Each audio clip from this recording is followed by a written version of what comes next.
Perhaps you could tell us about the first encounter you had with an artwork that had you feeling like you wanted or needed to acquire and possess it. Good question. When I think about one of the sort of guiding principles and how we sort of approach our collection, it's this Gurmukhi concept of seva, community service. Mm-hmm. And so I would say that one of the first interactions we had with an artist was actually not to acquire their work. We really liked their practice, and it's been lovely to watch as it's grown over the last decade. Mm-hmm. But the artist was in a bit of a bind, and we gave them some money.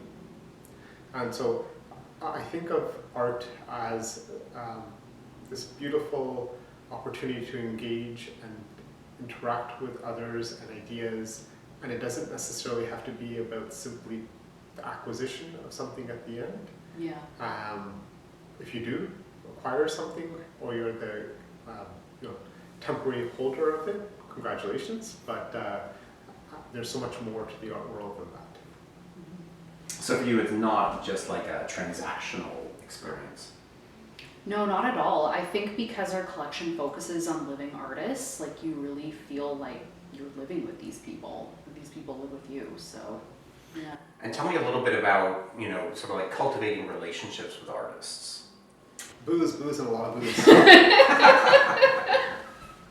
That's funny. I think we're very fortunate because our day-to-day lives have us generally working with people that are using more of one side of the brain than the other. And the art world is sometimes a little bit of the opposite.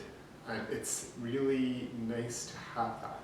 Balance. And so it's lovely having many of the works around our house by people that we would consider friends. Yeah. And so you get to live with your friends. It's so true. I think, of course, social media makes it so easy to keep in touch with people constantly. So I think a lot of the artists in our collection also follow on Instagram, and again, we're just constantly seeing what they're working on or what they're doing.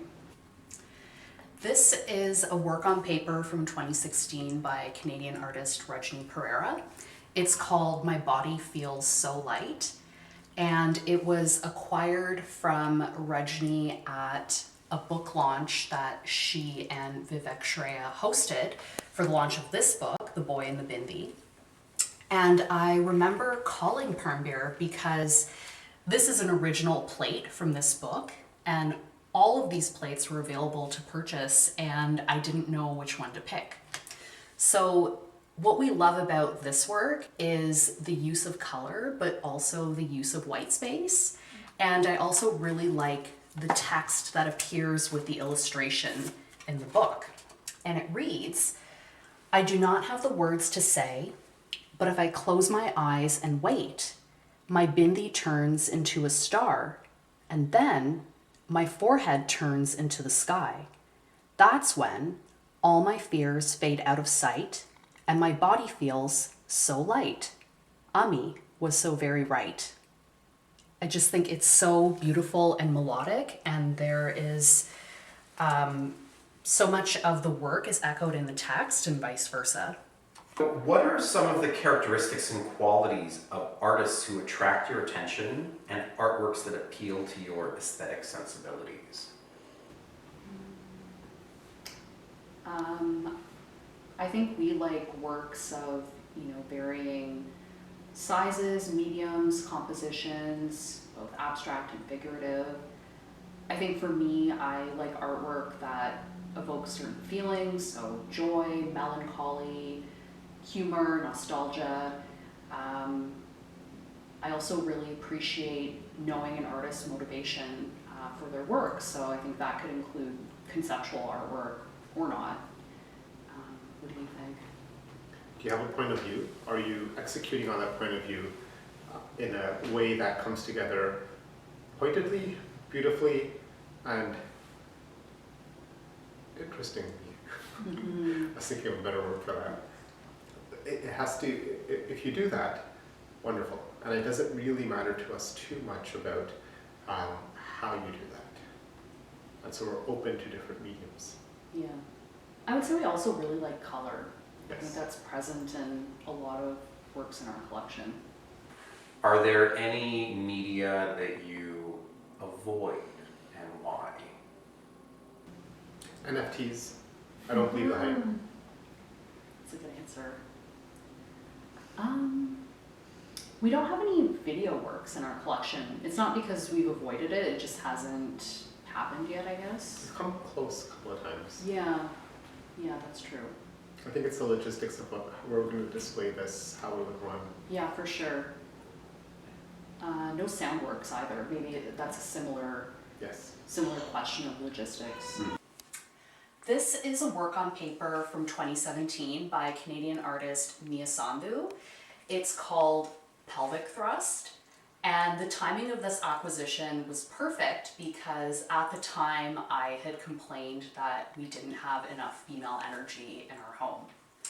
So I love everything about how this work has been executed. Mia painstakingly painted, cut out, and pinned all of this paper into place, which resembles foliage. I just love the texture and vibrancy and energy that this work brings to this room. So, of course, we've seen some work. We'll see some more from your collection. But at what point was it that you realized you were building a collection and it wasn't just like a random, grouping of work? Right at the beginning. Yeah, that's true. I would say that the focus of the collection has evolved over time. We've been collecting for almost 15 years. I would say initially we were interested in work that was inspired by India, but as I said, over the last decade and a half, the collection's evolved to focus on diaspora South Asian artists, particularly. Yeah. And so it's been refinement of the idea versus a realization of what we were doing. Yeah, that's well stated. Could you tell us about an artwork that got away? Something that you fell in love with, wanted to, but for whatever reason it just didn't happen? Oh, for me, it would be Immigration Portrait by Salman Tour. So imagine a painting of a man wearing a frayed sweater with his eyes lowered, and the bottom half of the painting appears unfinished. And for me, I think it evokes this idea of a fading memory. And then it's painted in an earthy palette with a sort of beautiful textured brushstroke. Suffice to say, he's one of the most gifted artists of our generation. It's an incredible work. I'm a big fan of the sculpture. She works primarily in sculpture, but does a lot of work on paper as well. Huma Baba. Mm-hmm. And Pakistani American artist, yeah. the unfortunate thing is I think she came under our radar at a time where we just couldn't really have the funds to acquire something from her at that moment, and then her market exploded. Mm-hmm. And so Her now, star has only risen. so that it wasn't necessarily an individual work like it is for Anjli. It was more of just I really love what she's doing and how she's sort of evolving her practice, but it's just never worked out for us. Mm-hmm. What advice would you give to someone who aspires to, as you have done, start an art collection? My advice would be to narrow the universe. I would think about a certain characteristic or region or era that your collection can focus on. Maybe you can build a collection of female artists, or a collection around Indigenous artists. But I think that the art world is a lot less overwhelming if you can focus on a subset of it. Stick to your guns. Don't follow what you think is the latest hype. Find something that you like, and don't worry about what anybody else thinks about it as long as you like it. On the bed, we have a embroidered kantha quilt by British fashion designer Ashish Gupta. Ashish is really well known for designing sequin clothing. But in 2020, he also designed a one-off collection of unique quilts. This quilt reads, "The excitement of love is so exciting. The delights of lovers are so delightful. But in between those Indian summers are seasons of treachery." I love the contrast in this work. In the background, you'll see this faded all over floral. And in the foreground, of course, is the block text. And I really like that the text begins in a very optimistic manner and ends with this sense of foreboding.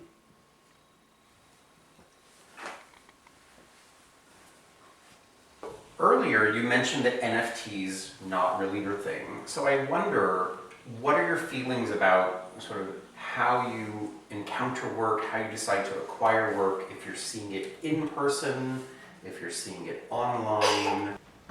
Well, I mean, I think in an ideal world, you would see everything in person before you acquire it.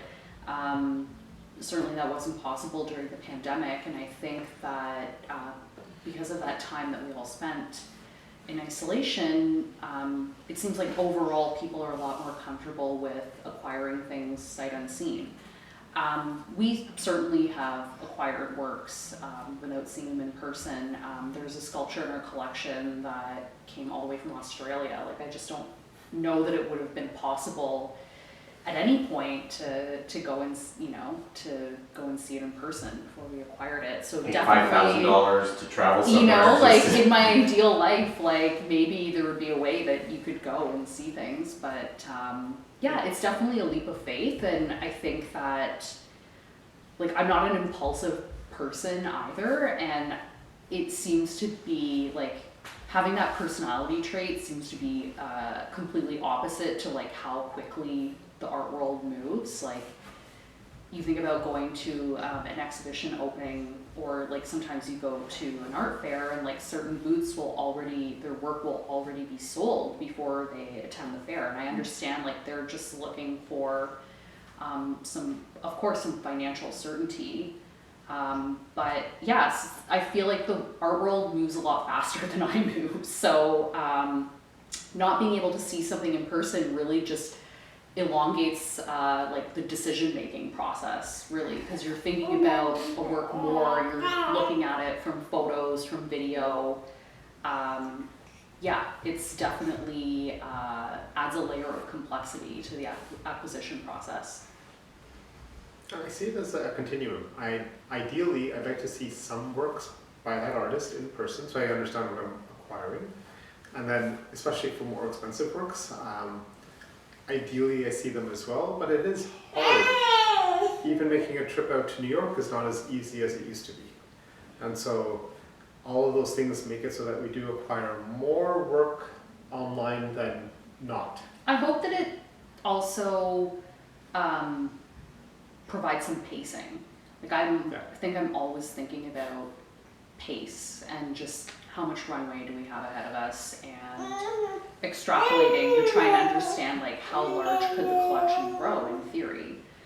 I think it's great to have constraints, budget, space, time. I think all of those things are good and healthy. Like I said earlier, like, otherwise the universe is large and you just need some way of making it more manageable.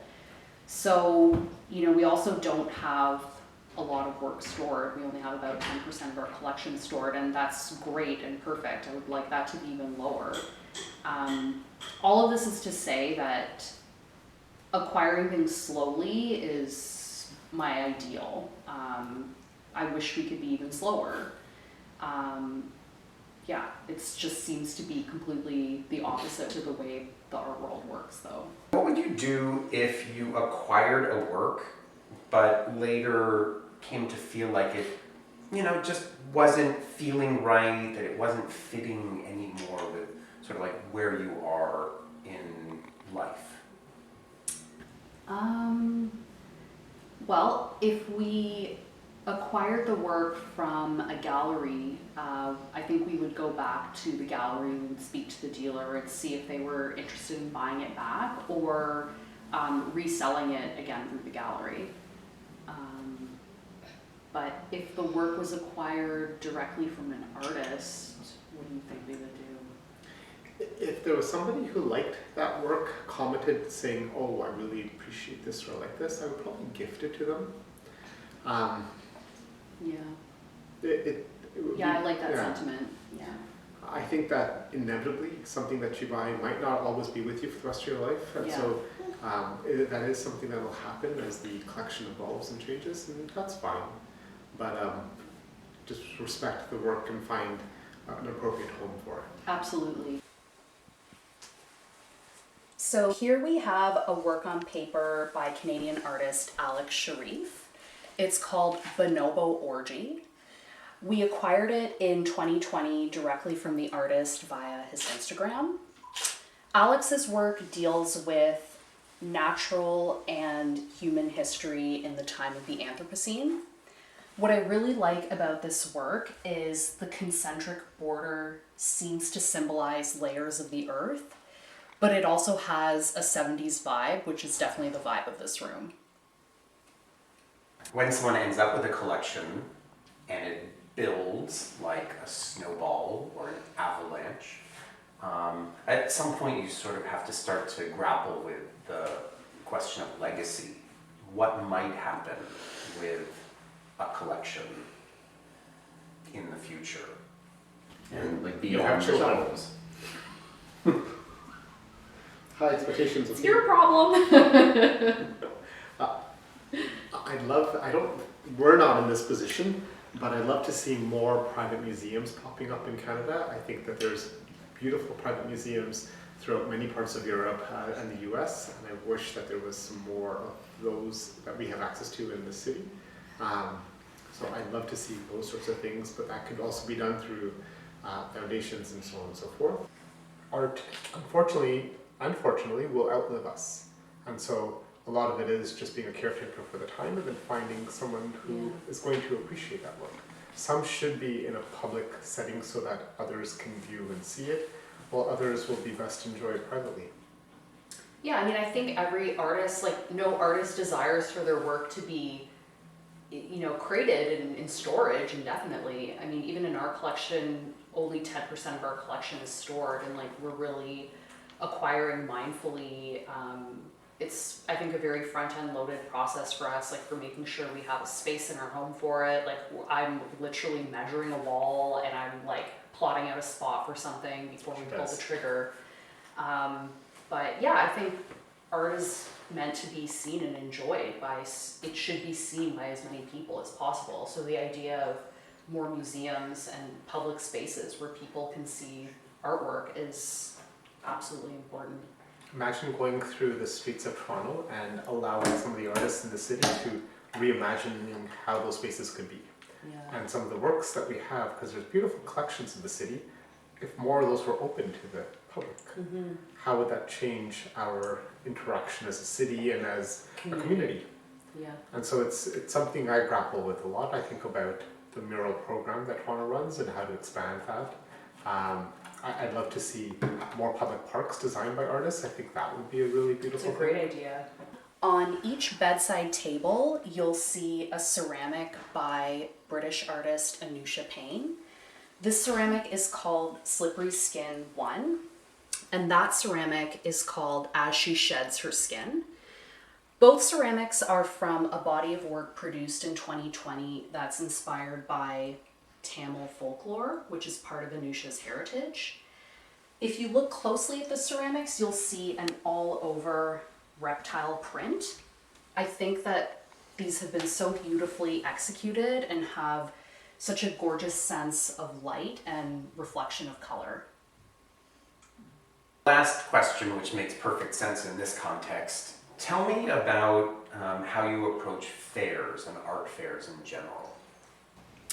I spend actually a lot of time, and I will go through every gallery. I look at their website because a lot of galleries will have news on their website that this is what we're doing next. We're going to this fair. We're going to be exhibiting these artists. Some galleries are so new that like they don't have a website, or their website is very simple. So I will also look at their Instagram, because that's a place where a lot of news is shared. But suffice to say, I really look at every gallery that's exhibiting at a fair, because I mentioned that our collection's focused on diaspora South Asian artists. So I think at this point I do have an understanding of what artists are represented by what galleries, but I'm always looking and trying to discover or learn about more artists, and so that's definitely one way of doing it. I think that the advantage to even a cursory look at the exhibitor list means that you can be more focused when you're at the fair, because it can be really overwhelming. There's a lot of people, there's lots to see, and it's great to even have a list of like 5 or 6 galleries that you want to go to see their booths in person. It just helps to focus and direct your time while you're there. So Awesome. And when you're thinking about like a fair that is artist-centric rather than gallery-centric, is that like an opportunity to learn about the artists who are up and coming? absolutely, yeah. Oh, for sure. I think it's such a, like, Toronto Outdoor Art Fair is such a great opportunity for people to interact with artists directly, because even at an art fair, sometimes the artist will be present at the booth where their work is being shown, but not always. And so a huge advantage of a fair like Toronto Outdoor Art Fair is that it's primarily artist run. So you're going to be going to the fair and you're going to be meeting the artist who's made the work, and you can ask them questions about the work, and it's such a great opportunity to build a relationship and just, you know, learn from them directly.